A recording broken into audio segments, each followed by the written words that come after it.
नमस्कार। हम लोग पढ़ और सुन रहे हैं श्रीमती गौरा पंत शिवानी जी की कथा करिए क्षमा।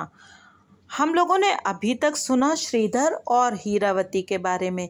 हीरावती जो एक बहुत ही स्वच्छंद विधवा है और केवल 18 बरस की है, और श्रीधर जो कि गांव का एक प्रकार का जज जैसा है, वो हीरावती को सजा सुनाता है कि वो गांव से बाहर जाकर रहे। और हीरावती एक पहाड़ी गुफा में रहने लगती है। संयोगवश एक दिन श्रीधर उसी गुफा में हीरावती के साथ फंस जाता है। बाहर शेर बैठा है और अंदर है हीरावती। क्या करेगा अब श्रीधर, सुनते हैं आगे की कथा में। हीरावती ने मशाल सी जलने वाली लकड़ी छिलक को जलाकर चूल्हे के पास गाड़ दिया था। उसी तीव्र शिखा से आलोकित गुहा की चित्र प्रदर्शनी देखकर श्रीधर स्तब्ध रह गया। क्या यह कोढ़ी साहब की एक ही दिव्य तुलिका का चमत्कार था? कहीं कांगड़ा गढ़वाल शैली की कृष्ण वधू वर्षा मुखरित रात्रि के अभेद अंधकार की कुंडलियां कुचलती अभिसार के पथ पर चली जा रही थी। कहीं एड़ियां टिकाए प्रेतम की प्रतीक्षा में द्वार पर खड़ी चौखट में मढ़ी सुप्रिया, कहीं गुजरात की सोलंकी मूर्तिकला को लज्जित करती दोनों हाथों की चंपक उंगलियों से नग्न वक्षस्थल ढांपती अप्सरा, और अजंता के भित्ति चित्रों के गंभीर का जाल बुनती शैव द्वारपाल की अविकल प्रतिमूर्ति, खजुराहो और कोणार्क के शार्दूल सुरसुंदरियां, शाल भंजिकाएं और अपूर्व सुंदरी नाग कन्याओं के जाल में भटकता कला पारखी मुग्ध श्रीधर पूरी गुहा की परिक्रमा करता चट्टान के उसी द्वार पर पहुंच हाथ में गर्म चाय का गिलास थामे खड़ी हीरावती से टकरा गया। गर्म चाय ठंडे पैरों पर छलकी तो वह चौंका। लगता है मेरे रनिवास महल ने लाल साहब को मोह लिया है। देखा ना बगुला भगत साहब को, पेट में ऐसी विद्या भरी न होती तो अकेली गुफा में भला ऐसी वैसी नंगी औरतों की फोटो उतारता। लो चाय पियो, देखूं चौकीदार गया या नहीं। गया हत्यारा, कितनी बर्फ गिर गई है, एकदम बद्री केदारनाथ बन गया है। एक बार बर्फ गिरने पर यहाँ 7-8 दिन तक नहीं गलती। चलो अकेली से दुकेली भला। वह चाय की चुस्कियां लेती श्रीधर के पैरों के पास खिसक आई। मूर्खा हीरावती, वह क्या सोचती है कि श्रीधर कभी बर्फीली पगडंडियों पर चला ही नहीं है। अभी देख लेगी कि कैसे दोनों हाथ फैलाकर स्कैट सा करता वह हवा के झोंके से निकल जाएगा। वह चट्टान हटाने को बढ़ा ही था कि बर्फीली हवा के एक तीव्र झोंके ने लकड़ी की मशाल को झपट्टा मारकर बुझा दिया। घने अंधकार में डूबा वह इधर उधर हाथ पैर मारने लगा। जिधर बढ़ता उधर ही 2 सुकोमल बाहों का बंधन उसे जकड़ लेता। एक ही हीरावती के क्या हंसते खिलखिलाते कई संस्करण बन गए थे। यह गुहा भित्ति की सुर सुंदरियों, अप्सराओं और उत्का नायिकाओं को कोढ़ी साहब के अदृश्य प्रेत ने जीवित कर धरा पर अवतरित कर दिया था। पर मीठा कंठ स्वर तो एक ही कंठ का था और उसे खूब पहचानता था श्रीधर। वह तो निश्चय ही इसी लोक की थी। मूर्ख मत बनो, हीरावती कहने लगी। कहाँ भाग रहे हो? ऐसी बर्फीली रात में तो चिड़ियां भी डालों पर अकड़ी मरी मिलती हैं। फिर तुम क्या सोचते हो कि मेरा चौकीदार चला गया होगा? तुम्हारी ही ताक में छिपा किसी खंदक में बैठा होगा। ऐसी कंचन सी दे उस हरामी के पेट में जाने दे। ऐसी मूर्ख नहीं है हीरावती। वह पालतू बिल्ली सी उसके कंधे से अपने सुकोमल कपोल घिसती और भी निकट खिसक आई। उसने अभी तक किसी भी स्त्री का स्पर्श तो दूर उसकी छाया का भी स्पर्श नहीं किया था। वह इस घातक अनुभव से तिलमिला उठा। एक नरभक्षी बाहर था तो दूसरी नरभक्षिणी भीतर। अचानक उसकी संयमित चेतना सुप्त अग्नि सी जागकर फुफकार उठी, दूर हट, तूने मुझे समझ क्या रखा है। वह उत्तेजना, विवशता और क्रोध से बुरी तरह हाँफता चट्टान उठाने को बढ़ा तो हीरावती दोनों हाथों को बांधे मार्ग अवरुद्ध कर खड़ी हो गई। मैं भी देखती हूँ कि कौन माई का लाल हटा सकता है मुझे। जितनी बार श्रीधर उसकी दर्पपूर्ण चुनौती से जूझने को आगे बढ़ता, उतनी ही बार सतर्क खड़ी हीरावती की कांचन सन्निबदे की दुर्भेद प्राचीर उसे बिजली के 100 तारों से झंझना देती। पता नहीं कब तक दोनों रात्रि के सूची भेद अंधकार में सांप नेवले की भांति अपने आमने सामने तने खड़े रहे। अंत में जीत नेवले की ही हुई। आओ, पराजित योद्धा के दोनों हाथ पकड़कर हीरावती ने मृदुल कंठ से कहा, तुमने क्या मुझे इतनी ऊंची समझा है? हीरावती में लाख दुर्गुण हो, वह कभी झूठ नहीं बोलती। मेरे पास 2 पुआल के गद्दे हैं, एक में तुम निश्चिंत होकर सोते रहना, जो तुम्हें छुए वह साली गोमांस खाए। हीरावती ने ना जाने किस ताक से पुआल का गद्दा उठाकर जमीन पर डाल दिया और उसे हाथ पकड़कर ऐसे ले चली जैसे फूल सैया की ओर किसी सलज्ज बालिका नववधू को ले जा रही हो। सचमुच ही झूठ नहीं बोलती थी हीरावती। दूसरे पुआल के गद्दे को खींचकर पटके जाने की शब्द भेदी क्रिया से सांस रोककर लेटे श्रीधर ने अनुमान लगाया कि शत्रु पक्ष ने अपने दूसरे गद्दे का खेमा गाड़ने में व्यवधान रखा था और उसमें उसकी कोई कुटिल चाल नहीं थी। थोड़ी ही देर में हीरावती निष्पाप शिशु की सी निद्रा में डूब गई, पर श्रीधर व्याकुल करवटें बदलता रहा। अब सोने वाली स्वयं ही मार्ग से दूर हट गई तो दूसरी चिंता निद्रा अपहरण करने लगी। यह दूसरा पुआल का गद्दा क्यों रखती थी हीरावती? क्या निशाचर अतिथियों के रात्रि यापन की व्यवस्था का प्रश्न प्रायः ही इस गुहा निवासिनी के सम्मुख आता होगा? पर उसका माथा क्यों दुख रहा है भला? ग्राम में हीरावती को कौन नहीं जानता? यह कौन सी दूध की धुली सती सावित्री है? इसी उधेड़बुन में न जाने कब उसकी आंख लग गई। सुबह उठा तो हीरावती ने शायद खिड़की का पत्थर हटा दिया था। सूर्य का क्षणिक मुट्ठी भर उजाला गुहा में फैलता गुहा भित्ति की अनूठी चित्रकला का नवीन रूप प्रस्तुत कर रहा था। वह मुग्ध दृष्टि से चित्र प्रदर्शनी के वैविध्य को देख ही रहा था कि उसकी आंखें स्वयं हीरावती की ओर घूम गईं। उसे लगा कि झुककर आंख फूंकती रूपवती हीरावती को वह आज पहली बार देख रहा है। हीरावती को भी शायद उसकी मुग्ध दृष्टि गुदगुदा गई। मुस्कुराकर उसने सिर उठाया तो झेप कर श्रीधर ने सहमी दृष्टि ऐसे फेर ली जैसे चोरी करते हुए रंगे हाथों पकड़ लिया गया हो। लो, गरम चाय पियो। हीरावती ने उसे गिलास थमाया और अपना पुआल का एकमात्र गद्दा लपेटने लगी। तो क्या अपने सब पहाड़ी थुलमे नमदे उसे उड़ाकर वह रात भर ठिठुरती रही? बहुत बर्फ गिर गई है, 3-4 दिन तक सूरज नहीं निकलेगा। हीरावती ने खिड़की से झांक कर कहा। सूर्य देवता से भी क्या हीरावती की सांठगांठ थी? 4 दिन तक निरंतर बर्फ गिरती रही। चट्टान को भी बर्फ की मोटी तहों ने जमा जमा कर अदृश्य कर दिया। भीमकाय, महल, मदार और देवदारू वृक्ष हिमभार से दांतों से तड़ाक तड़ाक टूटने लगे। बचपन में भूगोल की पुस्तक में चित्रित अपनी इग्लू सी हिमाच्छादित गुहा में श्रीधर बंदी शेर की भांति चक्कर लगाता रहता। लाख सिर पटको जज साहब, हीरावती हंसकर कहती है, एक कदम भी बाहर नहीं निकल सकते। वैसे हीरावती ने अपने रूखे पाहुने की अभ्यर्थना में कोई त्रुटि नहीं रहने दी थी। ना जाने किन अदृश्य आलों से वह छोटी मोटी पोटलियां निकालती रहती।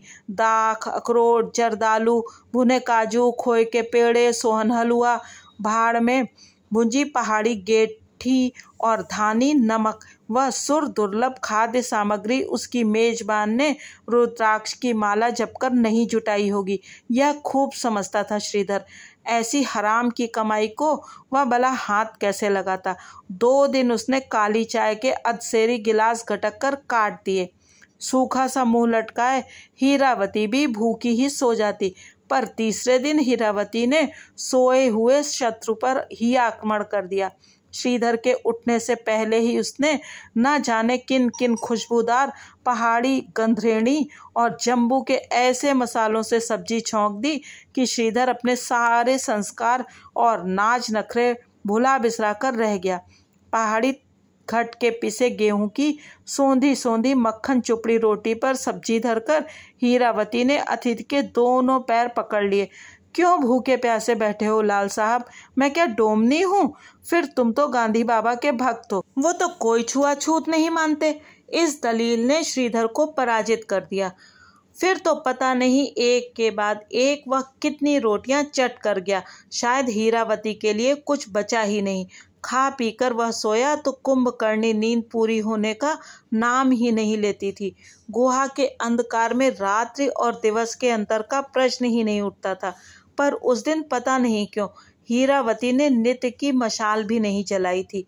बर्फीली हवा के एक तीव्र झोंके से गहन निद्रामग्न श्रीधर अचानक हड़बड़ाकर उठ बैठा। हड्डियों को छेदने वाली इस ठंडी हवा में ठिठुरती हीरावती बिना कुछ ओढ़े पुआल के गद्दे पर बैठी होगी। ये ध्यान आते ही श्रीधर को अपने स्वार्थ पर स्वयं ही क्षोभ हो उठा। हीरावती, तुम्हारे पास क्या ओढ़ने को कुछ भी नहीं है? उसने पूछा। जो व्यक्ति 3 दिन से बिना एक शब्द बोले उसे आंखों ही आंखों में अपने विकट क्रोध की ज्वाला से निरंतर भूंज रहा था, उसका हमदर्दी में डूबा बदला गिरगिटी रंग देखकर हीरावती चौंकी। पर जैसे तप्त दहकती मरुभूमि में वर्षा की पहली बूंद पड़ते ही सूख कर विलीन हो जाती है, ऐसा ही श्रीधर का सरस प्रश्न भी कंठ से निकलते ही सूख कर रह गया। हीरावती ने कोई उत्तर नहीं दिया, पर अंधकार में ठक ठक कांपती मानिनी की व्यथा 4 कमलों से लदे सोने वाले को छू गई। जिसकी रूप शिखा का स्वप्न कई दिनों तक उसकी नींद में डूबी पलकों को झुलसा रहा था, वही उसी अंतहीन मागी विभावरी में उसकी जगी पलकों पर साकार होकर थिरकने लगा। हीरावती, उसने थर्राए भर्राए कंठ स्वर से पुकारा। पुरुष कंठ के इस भर्राए थर्राए कंठ स्वर के आह्वान को तो हीरावती खूब पहचानती थी। विमुग्ध विस्फारित दृष्टि से अंधकार को चीरती मुग्धा अभिसारिका ने एक क्षण का भी विलंब नहीं किया। दूसरे दिन गुहा वातायन की क्षीण कटी से 5 दिन से रूठे सूर्य ने धरा पर गिरी बर्फ का प्रतिबिंब लेकर अपना दर्पण चमकाया और श्रीधर चौंक कर जग गया। उसके कंधे पर माथा धरे हीरावती ऐसे अतरंग धृष्टता से सो रही थी जैसे वर्षों से उसी कंधे पर सोती चली आ रही हो। भारद्वाज गोत्रोत्पन्न श्रीधर शर्मणस्य सकल इप्सित कामना। कुछ ही दिन पूर्व शिवालय में पार्थिव पूजन के समय किया गया संकल्प श्रीधर को स्मरण हो आया। हड़बड़ाकर वह उठने लगा। हीरावती जग गई। क्या कर रहे हो? लेट जाओ ना, ठंड लग रही है।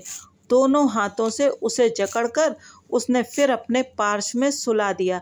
पल भर को निकला सूर्य फिर किसी मेघ खंड में दुबक गया और तड़ातड़ ओलों के चाटे मार मार कर प्रकृति ने एक बार श्रीधर के विवेक को दूर भगा दिया। हीरावती अब उसे धागे में बंधी काट की चरखी सी घुमाती किसी भी दिशा में उछालकर फिर अपनी ओर खींच सकती थी। वह अब संस्कारी सुशिक्षित भारद्वाज गोत्रोत्पन्न श्रीधर शर्मा नहीं था। वह तो अब सदियों के मलबे से निकला आदिकाल का गुहा मानव था, जिसका ना कोई गोत्र ही था ना कोई संस्कार। वह डांसी पत्थरों को रगड़कर आग जलाना सीख गया था। जंगली सुखाए भुंजे मांस को चिचोड़ चिचोड़ कर खाने की क्रिया में वह अपनी गुहा प्रेयसी के हाथ से अधिक चर्बीली बोटी को लपक कर छीन अपने असभ्य जंगली ठाके से गुहा की दीवार गुंजा देता। कभी उसे बाहों में भींच ऐसे रख देता था जैसे कीमा ही बना देगा। इस युग का पहला बीचनिक शायद वही था और हीरावती उसी को मॉडल बनाकर क्या साहब ने गुआ बित्तियां अलंकृत की थी। बंकिम कटाक्ष, मंदोदरी की लचक, सुडौल अंक का उभार यदि इंच टेप से भी नापे जाते तो दीवार पर अंकित अपूर्व सुंदरियों की काठी में ठीक बैठती। हीरावती एक दिन जानबूझकर भी वह एक मूर्खतापूर्ण प्रश्न कर बैठा।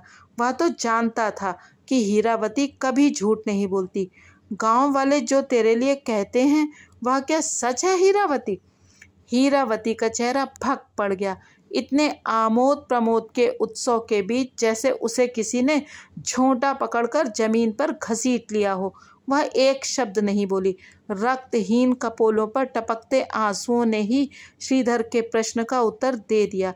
बात सच न होती तो क्या मुखरा हीरावती चुप बैठी आंसू बहाती? एक लंबी सांस खींचकर वह उस दिन बिना खाए ही उठ गया। छी छी, कैसी नीच औरत थी हीरावती। बर्फ न गिरी होती और मौसम साफ होता तो शायद वह गुफा में ही हीरावती के एक दो प्रेमियों से टकरा जाता। उस दिन भी हीरावती न जाने कब तक चूल्हे के पास भूखी बैठी कांपती रही। कभी खांसता, कभी उसासे भरता, कभी अकारण ही कराहता श्रीधर करवटें बदलता रहा। पर अंत में भूखा भिक्षु विवाह भोज के 56 व्यंजनों की जूठन देख एक बार फिर अपना विवेक, संस्कार, निष्ठा सब भूल भाल कर जूठी पतलों की ओर बढ़ गया। हीरावती, उसके थर्राए भर्राए कंठस्वर ने पुकारा। और फिर हीरावती भला क्यों चूकती? छठे दिन कड़ी धूप ने बर्फ पिघलाकर बहा दी थी। हीरावती टूटे वृक्षों की टहनियां बटोरने चली गई थी। खिड़की पर श्रीधर खड़ा हुआ ही था कि सुदूर घाटी से गूंजते शिवालय के घंटे की ध्वनि सुन उसका रोम रोम सिहर उठा। पूर्वकृत पापों ने बहुत दंड दे दिया है प्रभु। उसने अदृश्य शिवलिंग की ओर हाथ जोड़े। मुझे क्षमा करो और शक्ति दो, कहता हुआ वह बिना गुहा की ओर दृष्टिपात किए तीर सा निकल गया। फिर उसने अपने ग्राम की देरी आज तक नहीं लांघी। शनि की दशा की भांति उसके जीवन में आ गई हीरावती की क्रूर दृष्टि को उसने कवच कीलकों से प्रवाहहीन कर दिया। एक लंबे अरसे तक वह देश प्रेम का अनोखा दुस्साहसी दीवाना बना फिरता रहा। न उसे ललमुहे गोरों का भय था, न पुलिस की लाठी का। एक बार हीरावती का समाचार उसे जेल में ही मिला था। उसी का परिचित एक साथी उसे जेल में मिलने आया था। अपने गांव की हीरावती भी तो इसी जेल में थी। आज ही बरेली ले गए हैं उसे। हीरावती सहसा अल्मोड़ा जेल की काली चार दीवारी पर असंख्य सुरसुंदरियां और नाग कन्याएं अंकित हो गई। हीरावती, वह क्या करने आई है यहाँ? और फिर तो उसके जघन्य अपराध की विस्तृत वर्णना सुनकर श्रीधर स्तब्ध रह गया।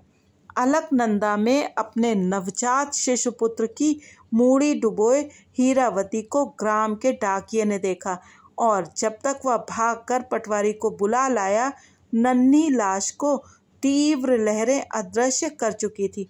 ऐसी बेहया नंगी औरत है, उसका साथी कह रहा था। हमारे गांव की इज्जत मिट्टी में मिला दी। हाकिम ने पूछा, हीरावती देवी, क्या यह सच है कि तुम अपने बच्चे की मूड़ी नदी में डुबोए बैठी थी? सिर झुकाए वैसी ही मुस्कुराती रही हरामी, जैसे तुम्हारी अदालत में मुस्कुराती रही थी। किसका था? हाकिम ने पूछा तो बोली, सरकार, आप तो दिन रात पहाड़ों का दौरा करते हैं, कई झरनों का पानी पीते होंगे, कभी आपको जुखाम भी तो हो जाता होगा। क्या आप बता सकते हैं कि किस झरने के पानी से आपको जुखाम हुआ है? कट कर रह गए हम लोग। आप भुगत रही है हत्यारिन। आज इतने वर्षों पश्चात उसी हत्यारिन की स्मृति श्रीधर को विह्वल कर रही थी। क्या अब भी वहीं रह रही होगी? क्या सचमुच ही उन सुकुमार हाथों ने अलकनंदा की तीव्र हिम शीतल लहरों में किसी नन्ही सी देह को निर्ममता से बहा दिया होगा? श्रीधर ने हाथ की घड़ी देखी। भाषण की एक भी आवृत्ति पूरी नहीं कर पाया था।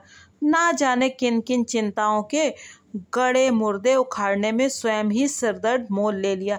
चिंताएं भी क्या एकाध थीं। रुग्णा पत्नी का चिड़चिड़ा विलासी स्वभाव उसे बुरी तरह उबा देता। और वह बन बिलाव सा अनावश्यक दौरों में जंगलों की खाक छानता फिरता। चारों पुत्रियों का विवाह कर चुका था, पर चारों जमाताओं की ठगी प्रथा को विलियम बेंटिक की ही भांति जड़ से उखाड़ने के प्रयत्न में वह घर भर से बैर मोल ले चुका था। उधर इकलौते पुत्र ने लड़कियों के से बाल बढ़ा लिए थे और पुरखों की कुल कीर्ति पर झाड़ू फेर कर रख दी थी।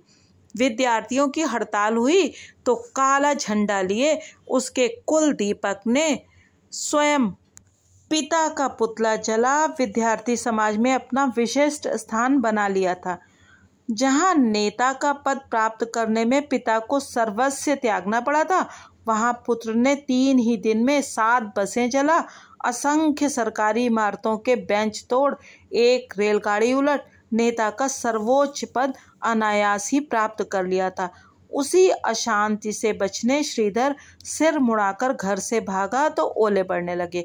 अपनी जन्मभूमि के सूखाग्रस्त इलाके का हवाई दौरा करने निकला और उस विस्मृत घाटी में खंखाड़ से ताजमहल के गुंबद ने दबे नासूर को फिर उभार दिया। सॉरी सर, पीए ने खिसियाए विवश स्वर में कहा। आपसे मिलने एक पगली सी औरत आई है, कहती है कि आपके ही गांव की है, बस दर्शन करके चली जाएगी। मानती ही नहीं। पीए अपना वाक्य पूरा भी नहीं कर पाया था कि पगली सी औरत सिर पर मैली पोटली में गुड़ की भेली बांधे सजे कक्ष के रेशमी पर्दे के पास फटे पैबंद सी चिपक गई। यहाँ कैसे आ गई? यहाँ क्या मेरी इच्छा शक्ति इसे खींच लाई? मन ही मन श्रीधर सोचने लगा, पर विरोधी पक्ष की दुधारी तलवार से दिन रात जूझने वाला सेनानी चौकन्ना हो गया। उसका पीए एक नंबर का घाक था। कहीं हीरावती के कलुषित अतीत का आंशिक विवरण भी सुन लिया होगा तो प्रेस रिपोर्टर की सतर्कता से मन की कलम संभाल ली होगी पट्टे ने, और दिन रात अपने कई सहकर्मियों की चरित्र हत्या को क्या स्वयं दिन दहाड़े नहीं देख चुका है? आओ आओ बहन हीरावती, उसने हंसकर कहा। हीरावती चौंकी। अब तक वह मुग्ध दृष्टि से श्रीधर के विलासी कक्ष के भित्ति चित्रों को ठीक वैसे ही देख रही थी जैसे 25 वर्ष पूर्व श्रीधर ने उसकी गुहा भित्ति को देखा था। बैठो हीरावती, क्लांत स्वर में अब प्रणयी का भर्राया आवाहन नहीं था। यह तो एक थका मांदा पथिक दूसरे पथिक को 2 घड़ी साथ बैठकर सुस्ताने का स्नेहपूर्ण निमंत्रण दे रहा था। पर सकुची सिमटी सी हीरावती मखमली सोफे पर नहीं बैठी। वह सिर की पोटली बिना उतारे ही श्रीधर के चरणों के पास ऐसे बैठ गई जैसे गली के शरारती छोकरों के ढेले पत्थरों से नित्य मारकर भगाई गई कुतिया को बहुत दिन से बिछुड़े मालिक ने पुचकार कर बुला लिया हो और वह डरती हुई बड़े अविश्वास से आगे बढ़ रही हो। हीरावती, तुम चुप क्यों हो? श्रीधर का गला भर्रा गया। इतने वर्षों बाद भी इस अलौकिक नारी की उपस्थित उसे झूमते सम्मोहित नाक सा झुमा रही थी। कितनी छटक गई थी हीरावती। फिर भी छरेरे बालों में चांदी चमकने लगी थी। होठों की मधुर लालिमा नीली पड़ गई थी। निमग्न नैनों की काली भंवर पुतलियों ने कितनी पीड़ा सही थी। उसका लेखा जोखा लिखने में अनाड़ी विधाता ने स्याही आंखों के नीचे ही फैलाकर रख दी थी। फटी बास्केट पर झूलती असंख्य मालाओं के बचे खुचे 2-3 मोती उसके विगत यौवन के बिखरे मोतियों की ही भांति एक मैले से काले पड़े डोरे में बंधे लटक रहे थे। कहाँ रहती हो अब? श्रीधर ने दूसरा प्रश्न पूछा। वही साहब के उडियार में। गला भी न जाने कैसा भारी भारी हो गया था हीरावती का। जिसे विदेशी हिस्की वॉइस कहते हैं, ऐसी ही बैठी आवाज। क्या पीने भी लगी होगी अभागी? तुमने ऐसा क्यों किया हीरावती? प्रश्न के कंठ से छूटते ही श्रीधर को पसीना छूटने लगा। क्यों कर बैठा ऐसी मूर्खता? क्या वह नहीं जानता था कि हीरावती कभी झूठ नहीं बोलती? जन्मते ही उसने आंखें खोली। हीरावती ने मैली ओढ़नी से आंखें पोंछी। मैंने पहचान लिया। अदालत में मैं पहली बार झूठी बनी। तुम्हारी ही कंजी आंखें थी, वही नाक, वैसे ही टेढ़े होंठ कर मुस्कुराया भी था दुश्मनिया। सोचा कि मैं तो बदनाम हूं ही, तुम्हें कीचड़ में क्यों घसीटूं। सारा गांव तुम्हें पूछता था, बड़ा होता सब पहचान लेते कि किसका बेटा है। श्रीधर पत्थर की मूरत बना बैठा रहा। चलो लाल साहब, मोटर का टाइम हो गया है। बाहर के सांप से कह आई थी कि बस दर्शन करके चली जाऊंगी, और दर्शन करके ही चली गई हीरावती। वह क्या कभी झूठ बोलती थी? ना एक शब्द उपालंब का, ना लांछन का, ना याचना का, ना अधिकार का। सिर पर मैली ओढ़नी से बंधी गुड़ की भेली धरे वह चली गई। किसने कहा है, एमरसन ने या किसी और ने, कि संसार की अदालत अभियुक्त को भले ही क्षमादान देकर मुक्त कर दे, स्वयं उसके अंतःकरण की अदालत कभी क्षमा नहीं करती। आज इसी अदालत में बेड़ियों से जकड़ा वर्षों का फरार अपराधी सिर झुकाए खड़ा था। अचानक वह उठा, सिर की टोपी उतारकर दूर पटक दी। एक ग्रामीण की भेंट की गई मोटे ऊन की खुरदुरी पंखी निकाल उसने ओढ़नी की भांति लपेट ली। अब कोई नहीं पहचान पाएगा उसे। पिछवाड़े की खिड़की से कूदकर वह सड़क पर निकल आया। इधर उधर देखता वह मंदिर की ठंडी सड़क पर पहुंच गया। ताल की कगार स्पर्श करती ढलने को तत्पर ऊंचे ऊंचे विलो वृक्षों की लंबी कतार, सूनी सड़क पर ठंड से ठिठुरते एक आध कुली, और पंखी में लिपटा किसी ग्रामीण सा गंवारू बना स्वयं श्रीधर। बीच बीच में ताल की हिम शीतल हवा कानों में थप्पड़ से मार जाती और कछुए की तरह गर्दन सिकोड़ लेता। मंदिर की सीढ़ियां चढ़कर वह सुस्ताने लगा। निभृत मंदिर के सम्मुख लगी छोटी बड़ी घंटियों की कतार को छूते ही जल तरंग की मधुर खनक से देवालय गूंज उठा। वह मीठी खनकती घंटियां श्रीधर को अतीत की विस्मृत घाटी में अंगुली पकड़कर खींच ले गईं।